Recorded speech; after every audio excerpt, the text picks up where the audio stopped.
All right, it'll be over before we see it. So, all right, let's see where we are.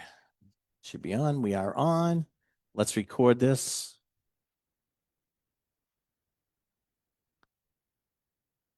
Let me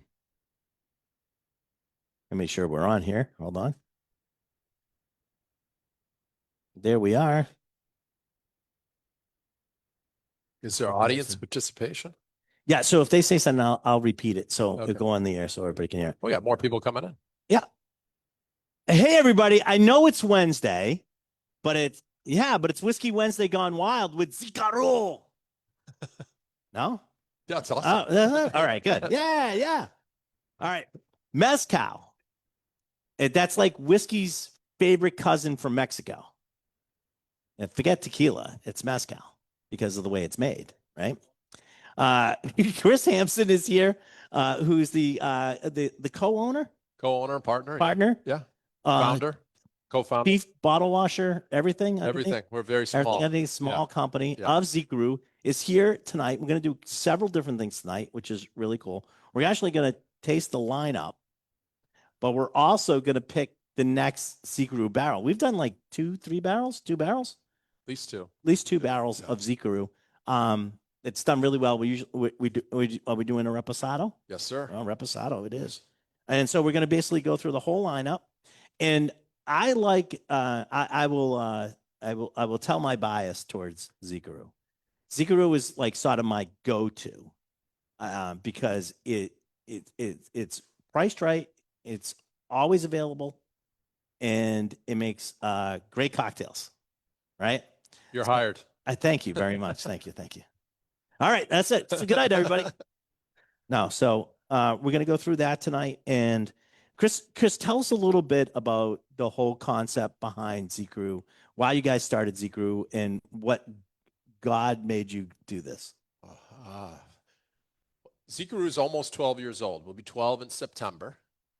This is my 35th year in the spirits industry. Started with big company, selling big brands, and went to a lot of meetings and decided there's got to be something better. Yeah. And so I went to driving a bus first. Yeah. And so Dennis, my partner in the U.S., and Fernando Santabanez, who was responsible for all the distilling, the three of us got together and created Xicaru from scratch. If you think where Mezcal was 12 years ago, it's tiny. Right. And you probably had 3-4 brands on the shelf at that point. Yeah, it was tough to get. I mean, as a matter of fact, I mean, you can credit them with opening up. We had all the stuff that was eventually Pernod Ricard, but we had all those individual mezcals coming through, and that was really the only thing that we could sort of get our hands on. The Del Maguey's, right? Yeah, other than there was a scorpion or or a worm in the bottom of it. I mean, And you probably had a mezcal section, but most stores would have mezcal stuffed in the bottom right or the bottom left, or I don't even know where. Or in between in tequila, but they wasn't really its own section too. That was one of the first things that we had to educate people on, is that they saw a mezcal and they think, oh, it's just that's tequila. No, it is different. Yeah, I mean, I used to do samplings 12 years ago and say, hey, would you like to try Xicaru Mezcal? People were like, Mezcal? What's that? Or Mezcal? Where's the worm? Right. Really, really starting from scratch, and we had to educate. We still have to educate today with consumers, but I had to really start with how Mezcal is made, why it's different from tequila, and and that whole journey, and that's why I'm here tonight, educate more. Absolutely. And if you think back 12 years ago, there weren't many mezcals in the marketplace, and we felt like there was an opportunity to create a traditionally produced artisanal mezcal at a really fair price that could be used to make cocktails on premise. That was originally the concept. I think we could make a mezcal that would cost a bar or restaurant under $1 an ounce. It's cost them $25. And so that was where we started. We started with this idea: if we need to have a moderately smoky, traditionally produced mezcal at a really reasonable price point. and we just started with silver, and we've grown the line to now Right, six right. different marks. Yeah, you can't start with aged tequila. I mean, you know, Aged or mezcal, right, yeah. right. You You have can't to run. start that way. You have to ramp it up. Right, right. It is good. I have to say, it is good because it is one of those products where, you know, like we talk about whiskey all the time. It's like it's sort of hard to sell like unaged whiskey. You know what I mean? Because there's really not a market for it. Where something like tequila or mezcal there actually is, Right. because you know, and of the nature of the beast. and the thing we always say about mezcal and agave-based products is that the maguey or agave, we call agave or maguey mean the same thing, but when you're talking about mezcal, we use the term maguey. It takes the plant at least 8 years to mature before you harvest. So unlike a lot of other spirits where you plant the crop in the spring Right, and right. harvest in the fall, we have 8 years of this plant in the ground. The time and it's so funny because the time in tequila and mezcal is before you make it, Yeah, and everything else is after you make it. yeah, yeah, exactly. And that's for mezcal, what makes it really, really different from tequila are three things. One is the region. Right. They have their own denomination of origin, like cognac or champagne. The other is the types of maguey that you can use. So tequila can only come from one type of tequila's case, agave, Blue Weber, and for mezcal, it can come from an endless amount of Right. different maguey. There's probably 30. Different types. Yeah, I maybe can name like 5 or Right. 6, or sometimes 8 or 10, but you know, Depends on how much you drink. yeah, Yeah, exactly. there you go. But you know, we have a Tobala here, and we'll taste that third, and that takes 12 to 15 years to mature before you harvest. So just, you know, think about the time and the ground and the terroir and the Right. interaction with Mother Nature. That's where the flavor is derived. It's not from the contact with the barrel, like it would be with a whiskey. Right. All right. Well, let's get going because I know these guys want to taste, and we're going to start basically with this. We're starting with the silver Correct. because you can't make anything else good if you don't start with a great base. You know, and whenever I'm trying, and somebody wants to introduce me to their tequila or their mezcal, people are, oh, you want to try that? I want to just try the silver.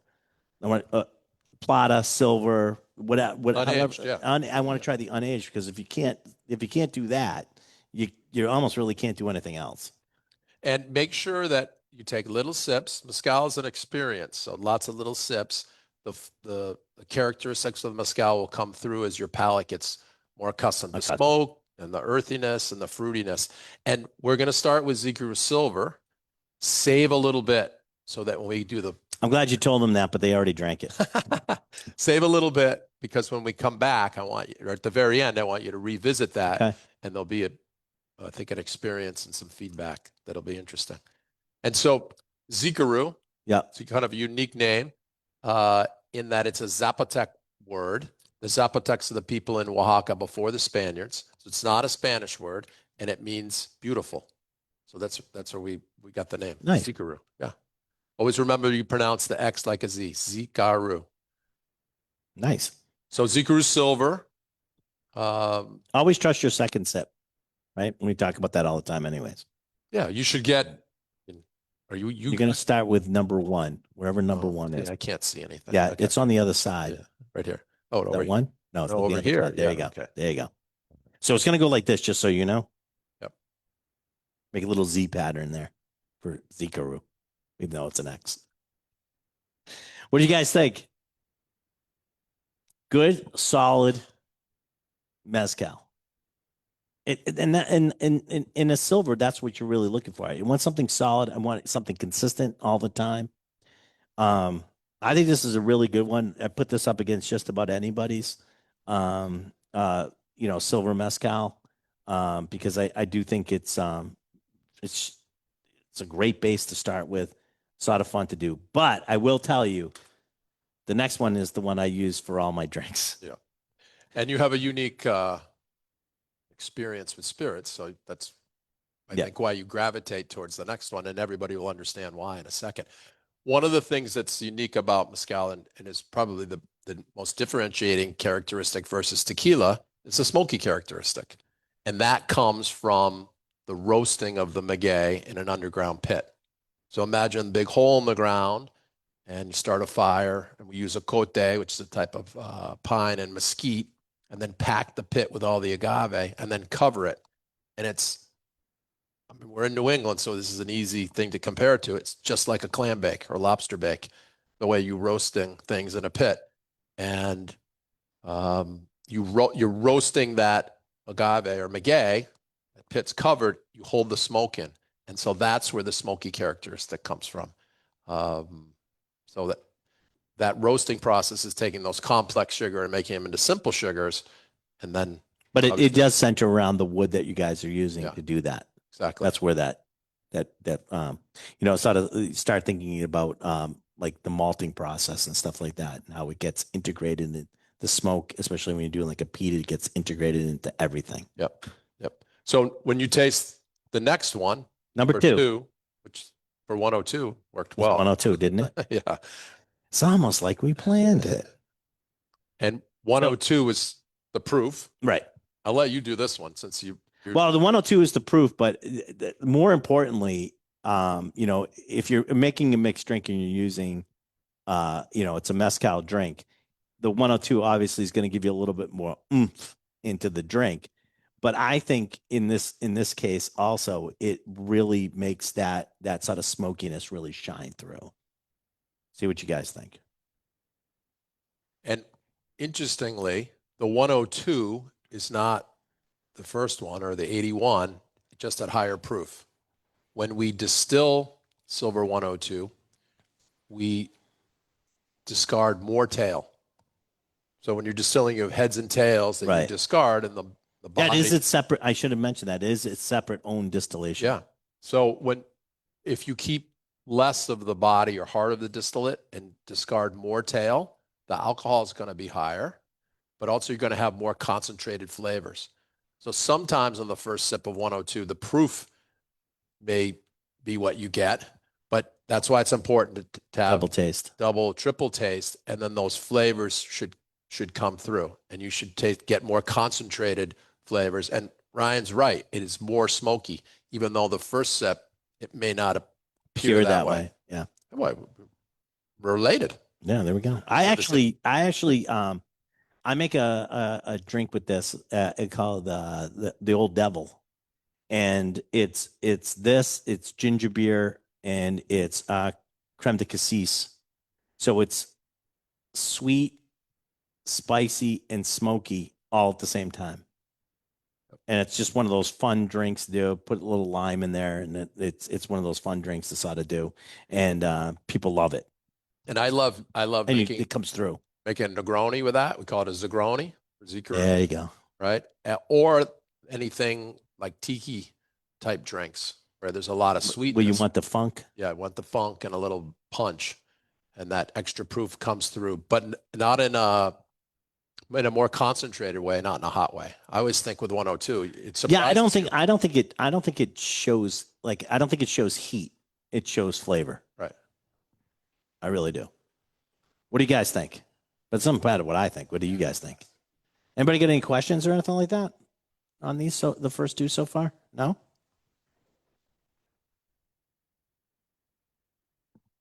Where in Oaxaca are you guys based out of? So for everybody, Oaxaca's in Mexico. It's way, way far south in Mexico. The main city in Oaxaca is Oaxaca City, which is the main airport. And Santiago de Mazatlán, where we produce, is about 60 miles southeast of the main city. But you're in a high elevation too, aren't you? Yeah. So it's, I think, 5,200 feet. Oaxaca City's, I mean, it's up there too. Yeah, it's up there too. And then where we're producing is at 52 or 5,400 feet. I mean, the fields are rolling, and Oaxaca City is an old city. Cobblestone streets, tons of color. It's known for its food, its art, its culture, and obviously it's mezcal. It's a wonderful place to visit. All those, I mean, who doesn't like to eat, drink? Eat and drink. Yeah. There you go. Two of my favorite things. All right. Do you guys like this one? Yeah, I think it's really good. All right. By the way, I'm gonna probably point this out now. You've noticed some different height in the bottling. So is this still from? Is this still from Yeah, I mean, I don't. During COVID, we COVID? couldn't Supply. yeah, we Couldn't source. couldn't get this bottle. Then we were at this bottle. We had a fat bottle. I mean, just Took what you could get Yeah. to make it through, so we could keep producing. Yeah. A lot of people wouldn't change anything, and it sounded like one of those type of things is like, okay, if it's close, it's great. I mean, I don't drink the bottle. Is it the same? Am I paying the same amount for the same size? Great. Let's just go with that. At one point, we had 3 different bottles in the marketplace. Less than ideal, but we never ran out of stock. Right. And everybody understood. So, yeah. We just And made plus, if they're not sitting next to each other and you have them at home, you're not going to notice anyways. Yeah. There's just a few of them. That's an antique, so you Right. got to make sure we keep that one on the side. That's all right. Let's what are we doing next? Because you get this sort of jumbled up a little bit. What are we doing next? Next one is the Tobala. Okay. So and the reason that we do the 2 silvers, 81 and 102 first, is to compare Espadine, which is what we use to make those 2. That's the type of maguey, at different proofs. Okay. And you can really get the sense of how they're different. Now we're going to introduce you to a different type of maguey called Tobala. And it's much smaller. So maybe like, I don't know, 1.5 feet off the table. And the size of like a big bowling ball once all the leaves are cut off. Yeah, cut it down. It only grows in the from seed, and it takes 12 to 15 years to mature before we harvest. And it really likes growing on hillsides, like shade. Sort of a difficult one to harvest because it's not the easiest one to usually to get to. We've tried to cultivate with the Espadine, and like half of them die. So it's really, really hard to cultivate. So most of it's in the wild and on these hillsides. And because it grows on a hillside, it'll have a lot more minerality. I think a lot of the topsoil gets washed off. So again, little sips. This is 94 proof, and you should compare this to the first one or the second one. And now you're going to be tasting mezcals made with different types of maguey, and you get really, really different characteristics. Yes.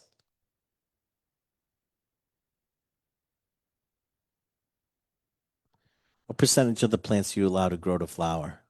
I don't know the number or what percentages, but enough to create a healthy.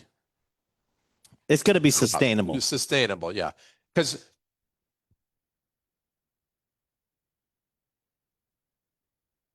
a lot of people purchase seeds rather than letting it grow to flowers, which you said. Right. And what she's I'm just repeating for people online because they can't hear you. What she's talking about is for Espadine, for example, because Tobala only comes from seed, is the Espadine reproduces in 2 ways. It can propagate, so it sends off these little shoots, and that becomes a baby, or it shoots up a quiote, which is like a big asparagus. Oh, she has one. I have one right here, actually, on my shirt. So we both have them. She has a tattoo. I have a not as permanent one. Yeah, not as permanent one. And the quiote shoots up think like a giant asparagus, and all of the energy and sugar in the pina goes to create that, and then eventually a flower will come, and then the flower gets pollinated and the seeds are created. If you don't chop off the quiote, you lose a lot of the sugar in the pina, and it's the sugar that we need to produce mezcal. Right, you're fermenting the sugar. Yeah. And then you're distilling that. Yep. That's a great question. And every mezcalero is doing things different ways, so I'm not 100% sure how. Yeah, if you don't do it, eventually you run out. Right. I mean, it's sort of a, how long do you want to be in business for? Yeah. So many years, or just keep it going. If you don't do the right thing, you're going to be in trouble at some point. So Tobala, when you taste that, really, really different characteristics. I like that one. What almost got a little like more vegetal for sure. Yeah. I think there's not many people get this, but it reminds me of where I grew up down near the Cape. that it has like this briny kind of marshy characteristic that I Little get. splenic. Yeah. Yeah. Yep.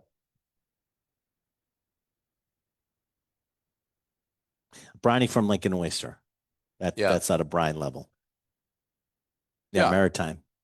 Yep. I like a foggy day at low tide. I think that's exactly what it reminds me of. But I mean, that's my New England roots, I guess. Yeah, probably. Or it's something else. I don't know. Yeah. Just leave it at that. No, yeah, we'll leave it at that. Yeah. It's really nice though. And compare that to the Espadine. So if you take a little bit of the first one or the second one, those are Espadine. Now you're tasting an Espadine versus a Tobala. They're dramatically different flavor profile. Yeah, definitely. I just did the 2 and 3 just to get that one. Okay, the next one you're all gonna have to tell me about because I can't have the next one because the next one is the that's nuts. Yeah. Yeah. I know you're nuts. It is but nuts. Yeah, you're nuts. It is. Yeah. It's crazy. It's crazy. It's nuts. No, it's Pechuga. Oh, Yeah. the mole. Yeah. The mole. Yeah. So does anyone know what Pechuga, other than our Oaxacan expert, you can tell. No, it means breasts. Yeah. So Pechugas typically made for celebratory occasions. Could be weddings, anniversaries, Yep. New Year's party, whatever. Tuesday. Yeah. Tuesday. Wednesday better. Yeah. Thursday is Thursday, so maybe Thursday. And for our Pechuga, we decided when we turned 5 to create one to celebrate. Okay. And we were at Fernando Santabañez, who's our distiller, his auntie's restaurant in Oaxaca called Catrial. And they're known for their moles. And we had this little dish with 3 different moles. And we thought, wow, we should put one of these moles in the still when we do our Pechuga. And Fernando was like, oh, no. And so we had a little, a few more mezcal, and sounded like a better idea. And like, no, we can't do that. The next morning we got up and like, Fernando, when we make our Pechuga, we're going to put a mole in there. He's like, you're killing me, but all right, let's try it. Let's try it. So we make, or the family, I don't make, makes a mole negro from scratch. And the main ingredient in a mole is chili. But then there's up to 15 or 20 other ingredients, things, nuts and herbs and cinnamon and raisins and all kinds of things that create complexity. And then to make a mole negro, we melt in Oaxacan chocolate. So now you've got savory, sweet, chili chocolate. Pechuga is the breast, and in our case, breast of chicken or chicken. But typically Pechugas, which are a subcategory of mezcal, can be made with all sorts of different proteins. There's turkey and iguana. Lamb. Yeah, you have lamb. You have a bunch of them. Yeah, right? lamb. So in the still, buckets of mole negro, a whole chicken, and then mezcal, and all of that goes in, and then that's distilled. And so what you'll get, and this is really important to take lots of little sips because the complexity of the mole will continue to build, and you'll be able to pick up the different flavor components from the mole, and then the layers of flavor from the fat from the chicken create a lot of complexity and really interesting flavors. So what do you guys think? You trying it? I can't because I don't know like how much is distilled out, and I'm allergic to. For those of you who don't know, I'm allergic to peanuts and tree nuts. So the moles I usually stay away from. But smell, you can get. Oh yeah, no, I listen. Most of your stuff is all about smelling anyway, so I will. Yeah, I mean you can. Yeah, I smell the chilies. I mean, just that's what I get. I think you get the chocolate on the nose, but you don't taste any chocolate in the. Really, I definitely get the chilies. So the first batch we made, we had no idea what we were doing, other than Fernando throwing stuff in the still. Yeah, and we made a lot of mole negro, and we didn't know how many chickens we would need, so we put I think 5 whole chickens in the still, and you heat the still up, and you got to keep the temperature really, really low, because imagine if we burnt that mole negro in that copper still, that still would be ruined. So it's really, really slow distillation, and eventually, heads were discarded. And then Fernando said, yeah, you can taste it now. And I put my little copita, which is a small cup, underneath the little spigot on the still, filled it up, and I brought it to my nose, and it smelled like a chocolate bomb. We created chocolate mezcal. And I took a sip, and I went, oh, we did it. And I just high-fived to Fernando, and just, we just came out magically. It was really, really special moment. Do they sweat it out every time they make it though? They have to if they get that much chocolate in there. What's that? Well, I'm just like sweat it out because, like you said, if you bring it up too much, you're gonna burn and ruin the still. Yeah. So it's, it's just like that slow distillation, Right. and then it was, I think over time. Yeah, you got it down. Yeah, we got it down. What do you guys think? Good? Like it? All right. They seem to like it. Yeah. Which I think is definitely cool. How do you clean a still? What Kavork is actually asking, and I'll translate for you. How do you clean the still? Who eats the chicken? Is what really he's asking. So the boiling. Remember, you have this mezcal and the Right. and the mole negro and that whole chicken in there, and it boils for half the day or something, and it basically just disintegrates. And then they'll take the heads, I think, maybe it's the tails, whatever they discard, back in the still to clean it. To clean it. Okay. Yeah. Yeah, because it's a high concentration. Yeah. It's like, you can get some really like almost like fingernail polish and that type of chemicals will clean it. Yeah. Now, a side note before we jump into the aged products, we use the Jaguar, which you can see on the sign over here, as our icon, and the Jaguar is the symbol for strength and agility from Fernando's hometown of Tehuantepec, and we use it in different positions to signify the different types of mezcal. So there's running and active for silver, fire breathing for the high proof, in with the Tobala field for Tobala, and chasing the chickens on Pechuga mole. And then you'll see this. This is Ryan, the serious serene Jaguar for Anejo. Yeah, you don't know me that well. Yeah. And then reposado means resting. So for the reposado, we have the sleeping or resting Jaguar. Okay. Some fun with our Jaguars.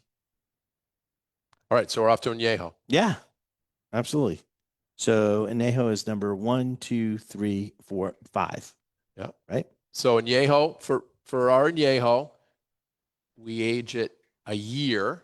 You guys have, just so you know, you have all these things on here. We're doing Anejo next, right? Yep. Correct? Yeah. Yep.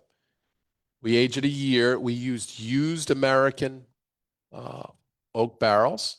We used barrels because we want to maintain as much mezcal characteristic as possible. We get those barrels and we wash them out, we scratch them out, we give them a medium toast. And then we're really concerned that we would lose all the mezcal characteristic with a longer aging. So to maintain that mezcal characteristic, we keep the proof a little higher. It's 86. And that gives it a little punch on the finish. Yeah. And, way back, all the blended Scotch whiskey was 86. Right. Yeah, you're right. And that kind of always stuck in my mind. And Fernando and I were talking. He said, what proof should we be? Like, I don't know. 86 for blended Scotch whiskey. There must have been a reason. Let's go with that. And it works. Yeah.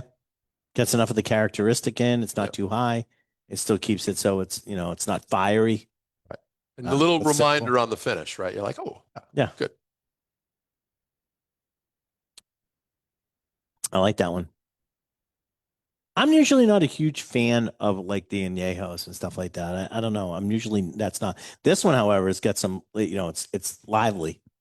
Yeah. And I think that's because of the way it's made. It still has that sort of, like you said, that oomph, that something there. And when you look at the bottles, the color is very faint.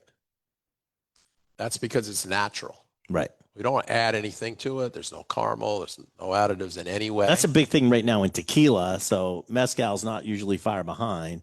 Is like it's and mezcal has been around longer than tequila is, by the way. So it's sort of like one of those type of things. I always say like it's the the dad to tequila. It's just not as discovered. He sort of stayed to himself a little Yeah. bit. Other than the Pechuga, all these are made with 2 ingredients, maguey and water. So we don't, the fermentation, there's no yeast added, 100% So natural. it's natural yeast. Yeah. Yeah. Yep. Exactly. Yes. What's permitted and stuff for additives and stuff like that? So I'm going to let you talk about tequila because I'll get myself in trouble. But for mezcal, has to be 100% maguey. And But it can be any maguey. yeah, any maguey. So yeah. Because that's made in traditional way. So they can get away with adding that stuff in it because the name of it is you have to put the name on there too. Right? For Pechuga, yeah. For Pechuga. But always remember for tequila has to only be 51%. 100% agave tequila only has to be 99%. Well, okay, yeah. So that's how I let you deal with that. I don't want the Mexican government's been known to send people out. No, but here and this is where we start getting confusion because as somebody's going to tell me I'm wrong in this, but that's fine. I've been wrong before. Ask my wife. You can add a certain percentage of things and still use that 100% seal for tequila. For tequila. So if you want to use it, it's a very small percentage that you can and still call it as, and it might be like for caramel coloring or like different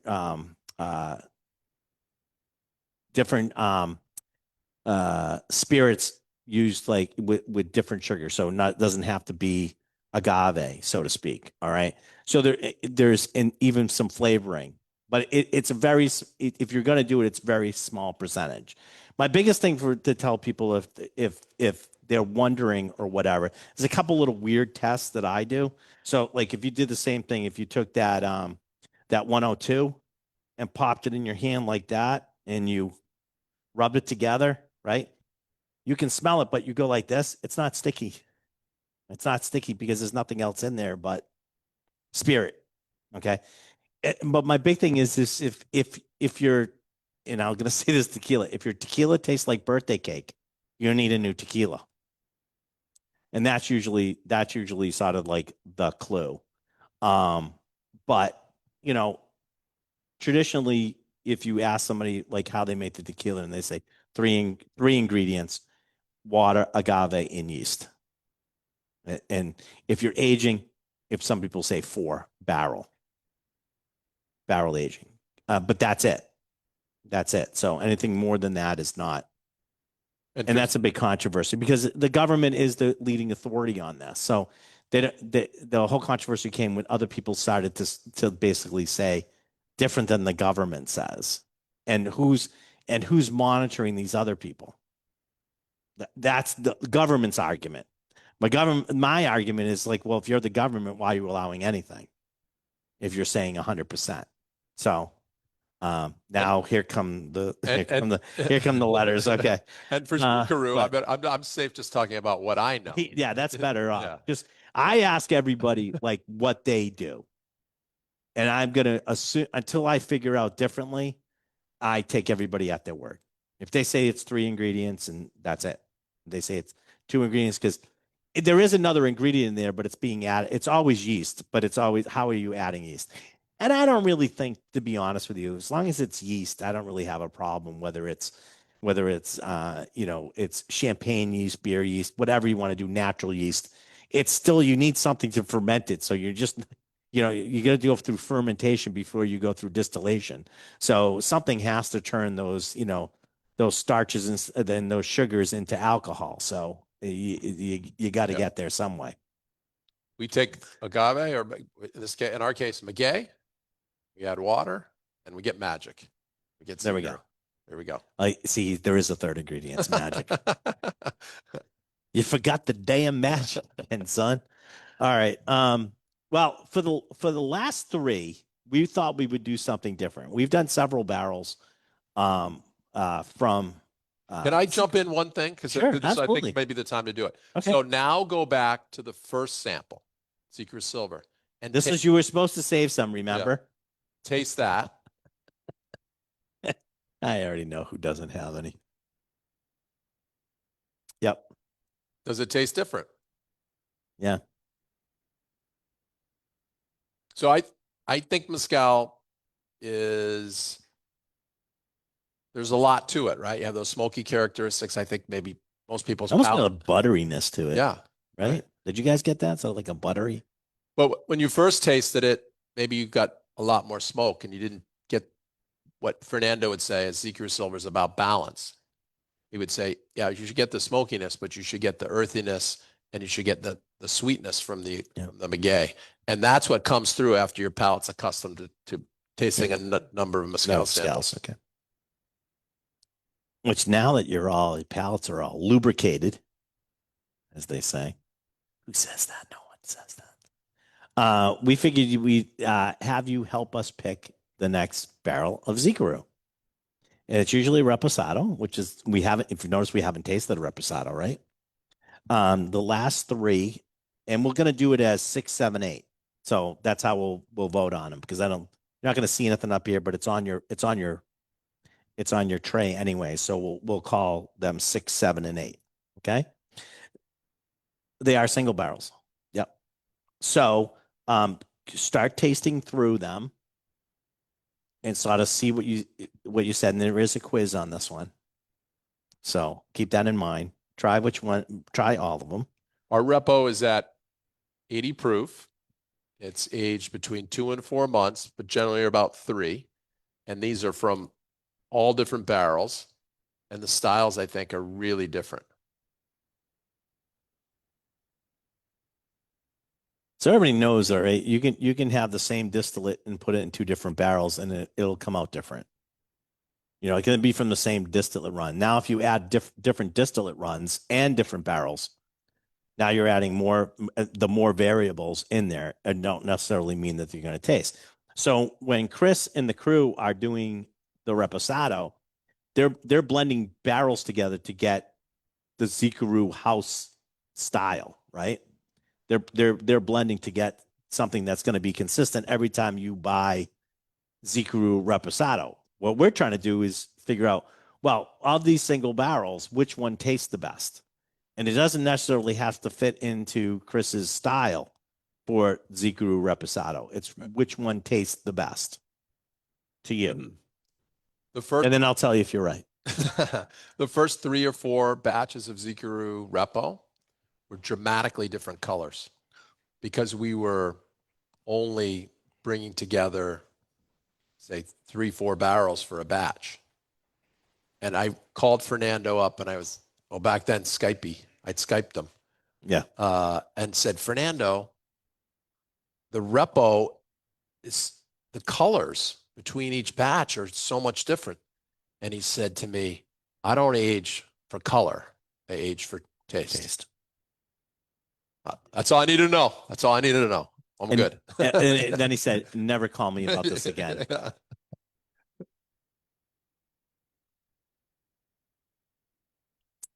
All right, you guys go through. What are you thinking? You're double thinking? You're triple thinking? You're working on it? Yeah, no, John, very good. So when we're tasting, John's here, and he's part of the barrel picking team here at Julio's when we do stuff. John is part of that. So we go through a lot of times when we're tasting a bunch of barrels we're going through. We'll pick out things to discard. And usually if there's a flaw in one of the barrels, that gets removed from the tasting. And so our first run through is actually to kick something out. We want to make sure if there's a flaw or you might taste a flaw and I might not, or it's vice versa. So once we discover a flaw, everybody will go through and retaste it very quickly, and we'll get rid of that one. Because why would you continue on a barrel with a flaw? Doesn't make any sense. So you don't waste your palate, because that's part of it, is wasting your palate on something that is not going to be in the running for anything. All right. John rightfully said, no flaws. So you're not getting any off flavors. There's nothing there. He better not, because I'm assuming he pre-selected these not to have anything. And the idea with the samples is to have generally something that has more of an on-premise Mixability, and also sippability, and for a single barrel. Sometimes more of a novice approach too. No, we don't do that. There's no novices. Sometimes. All right. Just for a first blush, just how to get an idea here, because maybe we'll eliminate one. Yes, let's go through. Who likes number 6? Letter 6. Number 6. 6, okay. Yeah. Let's go with the most first. Who likes number 6 the most? Okay. Who likes number 7 the most? Who likes number 8 the most? What'd you say? You were 6? Okay. It's like there's a runoff. Mm-hmm. Well, here's the thing. Here's the thing is, I think, let's do it one more time. Let's do it one more time, because I don't want to mess this up. 6. 7. Ooh. I think 6 has it by like 1 vote. I can't vote twice. You don't think I've ever? That's usually what Kavork does. Try to throw me off. 8. Okay, so I think 8 has it. So what I would probably do is eliminate. Geez, it's really close. It's either 6 or 7. I think it's 7. No, I'm waiting. No, I'm not. That means he doesn't disapprove of your choice so I don't far. disapprove of your choices so far. You're fine. So that's that. All right, who would vote to eliminate 6? Wow, you guys are jerks. Who would vote to eliminate 7? All right, 7's out.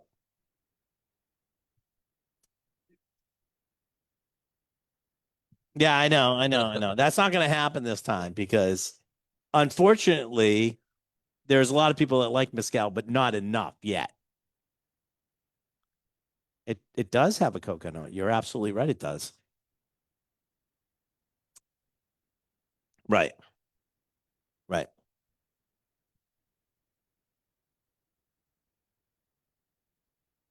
You can buy the whole barrel. 45 cases? 45 cases. All yours, sir. Yeah, everybody goes, I didn't like it. I'm not like, yeah, okay. No, 6 was pretty good too. All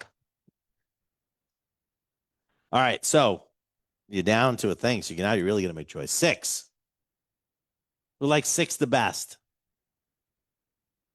Like 7 the best. No, 7's out. Oh, 7, excuse me. Yeah. I'm sorry. 8. A lot of 8s. That's really interesting. All of you are wrong.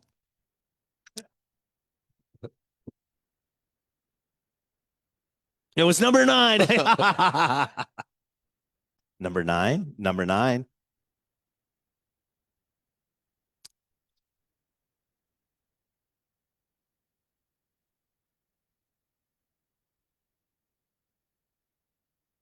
Number 6 packs the most flavor. Number 7 actually, and number 8, excuse me. I keep doing this to myself. I'm sorry.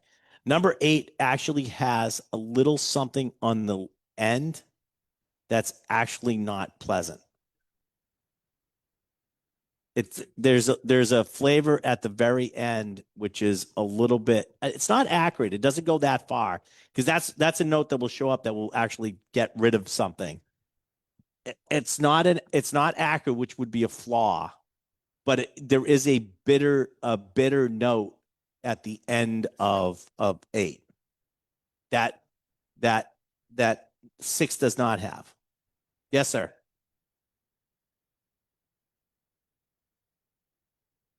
Can you go on record? Is that what you said? As 7 has the most character. Go You back. could- It's you dry could- you could silver go on again, the and then you have record- to you- start over. You could go on the record with that, but you'd be wrong. Yeah, I think that is part of it. Number 6. Yes, sir. If you miss 7 and 8, they taste great. Yeah. That would be 90 cases. He probably would do it, but it'd be 90 cases. Yeah. Well, each of you has to buy a case. So there you go. Who voted for 6 again? 1, 2, 3, 4, 5, 6, 7, 8. 6. 1, 2, 3. All right. Well, they're married, so they only have to get 1 case. All right. All right.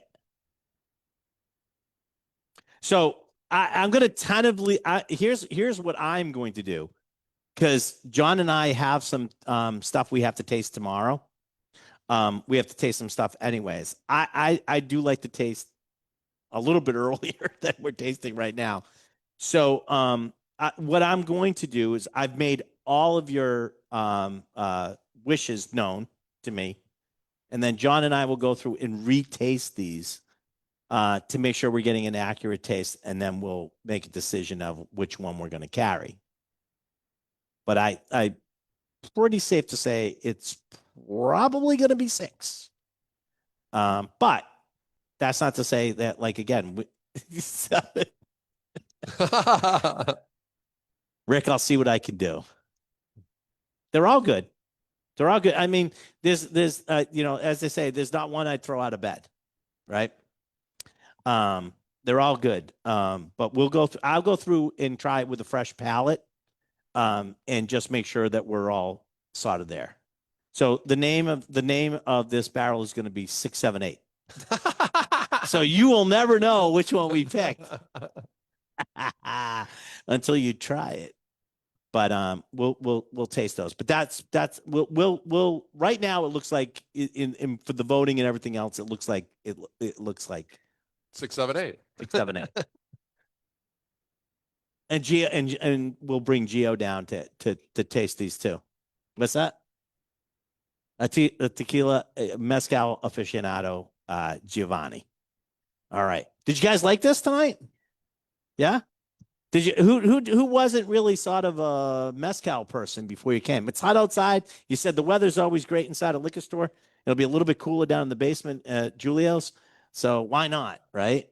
So The one thing I would like to add here at the end is you tasted all these neat. Now imagine what you can do with them when you mix them.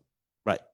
Right. So you have smoky with silver and the high proof, less smoke, more subtle sweetness in the aged products. Yeah. Each one of them can be used in cocktails, and they deliver. These little cards are really great too.